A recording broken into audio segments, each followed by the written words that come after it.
शक का कोई इलाज नहीं है और शक में लोग अपनी ज़िंदगी तबाह कर लेते हैं, दांव पर लगा लेते हैं।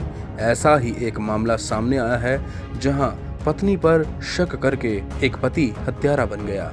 हत्या करने वाला कोई अनपढ़ गंवार नहीं, पढ़ा लिखा शासकीय सेवा में कार्यरत एक शिक्षक है जो बच्चों को शिक्षा देता है। जानकारी के मुताबिक कुम्हारी थाना अंतर्गत मझौली ग्राम में हुई हत्या के मामले में खुलासे में सच सामने आया है, जिसमें पुलिस ने आरोपी शिक्षक को गिरफ्तार कर लिया है। जानकारी के मुताबिक कुम्हारी थाना अंतर्गत 2 दिन पहले रज्जू आदिवासी नामक व्यक्ति की रात में धारदार हथियारों से मारकर हत्या कर दी गई। पुलिस ने इस मामले पर तफ्तीश शुरू की तो शक की सुई गांव के ही प्राथमिक स्कूल में शिक्षक के रूप में पदस्थ सूरज पर गई। सूरज से जब यह पूछताछ की तो मामले का खुलासा हो गया। दरअसल सूरज को गांव के रज्जू पर अपनी पत्नी से अवैध संबंध होने का शक था और इसी शक पर उसने रज्जू की हत्या कर दी। बोरवेल डालने पर भी रज्जू और सूरज के बीच विवाद हुआ था। इन्हीं दोनों वजहों से हत्या करने का कारण बना।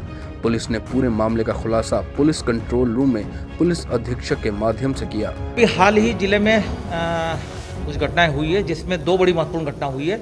एक तो कुमारी थाना क्षेत्र में ग्राम मझौली है, वहाँ पे 13 और 14 तारीख की रात को एक रज्जू आदिवासी करके है, वो अपने घर आंगन में सो रहा था और सोते समय जब कंबल ओढ़ के सो रहा था घर आंगन में तो एक धारदार हथियार से अज्ञात व्यक्ति द्वारा हत्या कर दी। तो ये बड़ा अपने आप में सनसनीखेज प्रकरण था। थाना प्रभारी द्वारा जैसे मुझे बताया गया तो हमने एडिशनल एसपी साहब मौके पर गए, FSL अधिकारी किरण सिंह मैडम मौके पर गई और वहाँ जाकर के देखा कि वास्तव में सोते समय धारदार हथियार से 3 वार किए गए, उसमें बड़े ब्रूटल तरीके से उसकी हत्या की गई है। घटनास्थल का मुआयना करके बारीक से निरीक्षण किया गया तो एक तो ब्लड स्टैंड जिस डायरेक्शन जो बताया वो दिशा मिली, साथ ही गांव के लोगों से छानबीन की कि कौन व्यक्ति मिसिंग है तो एक व्यक्ति मिसिंग था, सूरज सिंह, जो पेशे से टीचर हैं और तात्कालिक कुछ एक तो संदेह भी करता था, संदेह के साथ साथ ही एक खेत पे सबमर्सिबल पंप जो लगा था वो फंस गया था। तो इन 2 कारणों से रज्जू आदिवासी रात में जो है उसकी हत्या कर दी गई है। हमारे द्वारा जो अनुसंधान में साक्ष्य के आधार पर आरोपी को गिरफ्तार भी कर लिया गया। आरोपी द्वारा अपराध स्वीकार किया गया और गिरफ्तारी के उपरांत विधिवत जो उसको न्यायालय जो है प्रस्तुत किया गया। इसी के साथ ही हाल ही अभी 3 दिवस के अंदर एक और बड़ी महत्वपूर्ण घटना हुई है, वो है पथरिया थाना क्षेत्र के अंदर ग्राम चिरोला में 13 तारीख को सवेरे खबर आई कि एक महिला को जो रात में सोते समय, हीराबाई नामक महिला है, सोते समय उसकी जो हत्या कर दी गई है। ये भी बड़े ब्रूटल तरीके से उसकी हत्या की गई है। उसकी डेड बॉडी का जब निरीक्षण के देखा तो वो अर्धनग्न अवस्था में थी, सर पे उसके प्रहार था।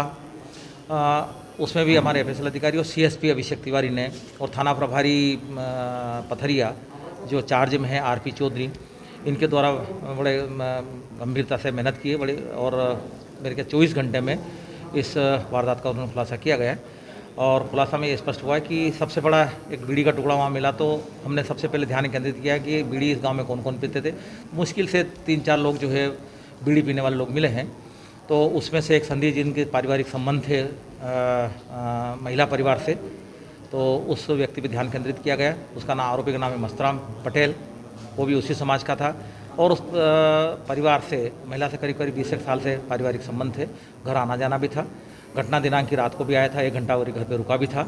उसके बाद हल्का सा कुछ इनका विवाद हुआ, विवाद में उसको धक्का मारा, महिला गिर पड़ी, सर में जब चोट लगी तो सोचा कि गंभीर रूप से घायल हो गए, मेरी रिपोर्ट कर देंगे, मुझे बंद कर देंगे, तो उसने एक पटा से उसके सर पे वार किया और वहाँ से जब जैसे इसकी मृत्यु हो गई, मृत्यु होने के बाद ये दरवाज़ा अंदर से बंद रखा, वो छत सीढ़ियों के सारे छत पे गया, एक मकान से दूसरे मकान से कूदते हुए वो चला गया।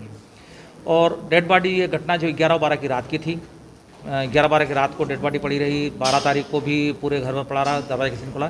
13 तारीख को सवेरे पता चला कि घर में थोड़ी बदबू आने लग गई है, तो पड़ोसी ने कहा कि ये महिला क्यों नहीं दिख रही है, तो फिर अंदर जाके प्रवेश किया और फिर पुलिस को खबर की और पुलिस के द्वारा फिर प्रकरण पंजीबद्ध करके वैधानिक कार्रवाई की गई है। इस प्रकरण में आरोपी दस्तयाब हो गया है, अपराध स्वीकार भी कर लिया है और उसको न्यायालय पेश भी कर दिया। वजह क्या बताई सर? वजह जो पारिवारिक संबंध थे, आना जाना था। घटना दिनांक को भी 1 घंटे का रात में रहा वो, और जब वापस जा रहा था तो उससे 2000 रुपये मांगे थे, उसको पैसे मजदूरों को देना थे, तो वो जेब से जबरदस्ती निकालने लग गई, तो उसको रोकने के लिए उसको धक्का दिया। जैसे धक्का से गिर पड़ी, जब अनकॉन्शियस हुई है तो उसने कहा कि अब ये तो रिपोर्ट करेगी, कुछ होगा, तो इसलिए उसको मार दिया, जिसकी वजह से। परिंदा पोस्ट के लिए ब्यूरो रिपोर्ट दमोह।